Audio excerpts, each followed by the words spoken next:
नमस्कार दोस्तों, आप सबका स्वागत है पढ़ो इंडिया चैनल में। दोस्तों, इस चैनल पे जो भी नए हैं कृपया इस चैनल को लाइक करें, सब्सक्राइब करें। चलिए, आज का टॉपिक है अलंकार। तो इसमें हम पढ़ेंगे अलंकार पहचानने की ट्रिक। सबसे पहले यहाँ पर देखेंगे अलंकार के दो भेद होते हैं, अर्थालंकार, शब्दालंकार। अर्थालंकार जहाँ अर्थ गद चमत्कार उत्पन्न होता हो उसे अर्थालंकार कहते हैं।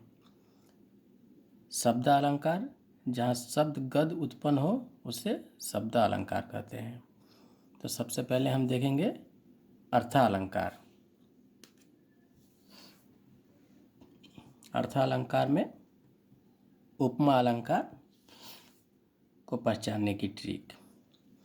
जब पंक्ति में योजक चिन्ह, जैसे ये हुआ योजक चिन्ह, जब पंक्ति में योजक चिन्ह आए और उसके पीछे से, सा, सी जैसे आदि लगा हो उसे हम उपमा अलंकार कहते हैं।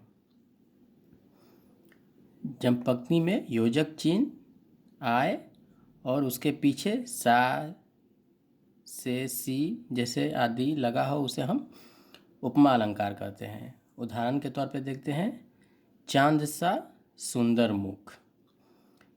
देखिए योजक चिन्ह है और उस सा के पीछे योजक चिन्ह लगा हुआ है। तो उपमा अलंकार को पहचानने हम लोग आसानी से पहचान लेंगे। अब दूसरा एक हम देखते हैं उदाहरण, चंद्रमा सा कांतिमय मृदु कमल सा कोमल महा। यहाँ पर देखिए योजक चिन्ह है, सा के पहले योजक चिन्ह लगा है, तो इसमें हम उपमा अलंकार कहेंगे। उसके बाद देखिए रूपक अलंकार। जब पंक्ति में दो शब्दों के बीच योजक चिन्ह आए और उसके पीछे सा, से, सी जैसे शब्द ना आए उसे हम रूपक अलंकार कहेंगे। पहले वाले में देखा था हमने, सा से सी आता है उपमा अलंकार में और उसके पहले योजक चिन्ह आता है, और रूपक अलंकार में सा से सी रहेगा लेकिन योजक चिन्ह नहीं रहेगा। उदाहरण के तौर पर देखेंगे, चरण रूपी कमल, इसमें सा नहीं है लेकिन देखिए योजक चिन्ह है, चरण रूपी कमल। दूसरा ऑप्शन है वीति विभावरी जागरी। तो रूपक अलंकार को हम आसानी से पहचान लेंगे। फिर उसके बाद हम देखेंगे तीसरा उत्प्रेक्षा अलंकार। जब पंक्ति में मानो, मनु, मनहु, जानो, जनु आदि आता हो वहाँ उत्प्रेक्षा अलंकार होता है। उदाहरण के तौर पे देखेंगे, नेत्र मानो कमल है, इसमें मानो आया तो इसको हम आसानी से पहचान लेंगे उत्प्रेक्षा अलंकार। जहाँ मनु रहेगा, मनहु रहेगा, जानो रहेगा तो हम आसानी से पहचान लेंगे उत्प्रेक्षा अलंकार। उसके बाद हम देखेंगे अतिशयोक्ति अलंकार। जब किसी बात का वर्णन बहुत बढ़ा चढ़ा कर किया जाए तब वहाँ अतिशयोक्ति अलंकार होता है। उदाहरण के तौर पे देखेंगे, आगे नदियाँ पड़ी या पार, घोड़ा कैसे उतरे पार, राणा ने सोचा इस पार, तब तक था चेतक उस पार। यहाँ पे बढ़ा चढ़ा कर के बात किया जा रहा है कि नदियाँ उफान पे हैं, अभी घोड़ा है कैसे पार होगा, अभी राणा ने सोचा ही था, तब तक चेतक घोड़ा के लिए बोला गया है, तो चेतक तब तक उस पार था। फिर दूसरा उदाहरण देखेंगे, हनुमान की पूंछ में लगन न पाई आग, सारी लंका जरी गई, निशाचर गए भाग।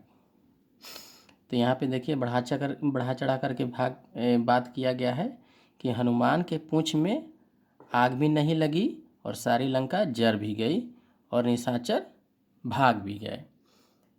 तो अतिशयोक्ति अलंकार को पहचानने में कोई दिक्कत नहीं होगा। इसमें है कि बहुत बढ़ा चढ़ा करके बात किया जाता है उसे हम अतिशयोक्ति अलंकार कहते हैं। फिर उसके बाद हम देखेंगे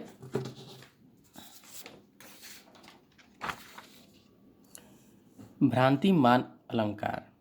जहाँ भ्रम की स्थिति पैदा हो उसे हम भ्रांतिमान अलंकार कहते हैं।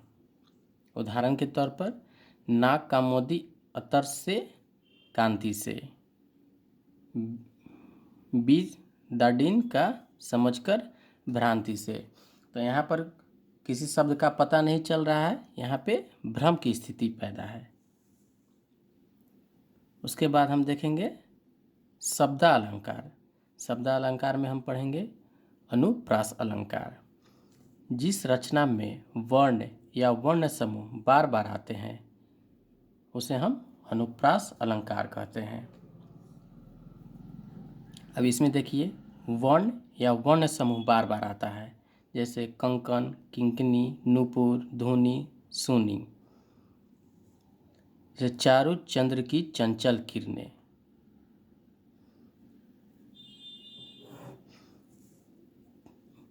तो वर्ण या वर्ण समूह बार बार आए। और उसके बाद हम देखेंगे यमक अलंकार। जिस रचना में एक ही शब्द दो या दो से अधिक बार आए और हर बार उसका अर्थ अलग हो। इसमें दो या दो से अधिक बार शब्द आता है और हर बार उसका अर्थ अलग होता है। उदाहरण के तौर पे सजना है मुझे सजन के लिए।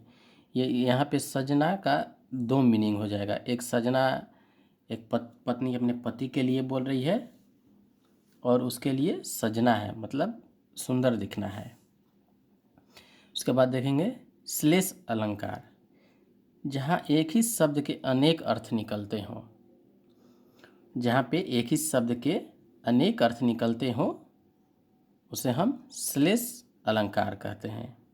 जैसे उदाहरण के तौर पे रहीमन पानी राखिए बिन पानी सब सुन, पानी गैन न उबरे मोती मानुष चुन। यहाँ पे पानी का अलग अलग अर्थ है। जैसे पानी का यहाँ अर्थ है कांति, फिर एक पानी का अर्थ है आत्मसम्मान, फिर पानी का अर्थ है मतलब जल। तो यहाँ हम आसानी से पहचान लेंगे श्लेष अलंकार। जहाँ एक ही शब्द के अनेक अर्थ निकलते हों उसे हम श्लेष अलंकार कहते हैं।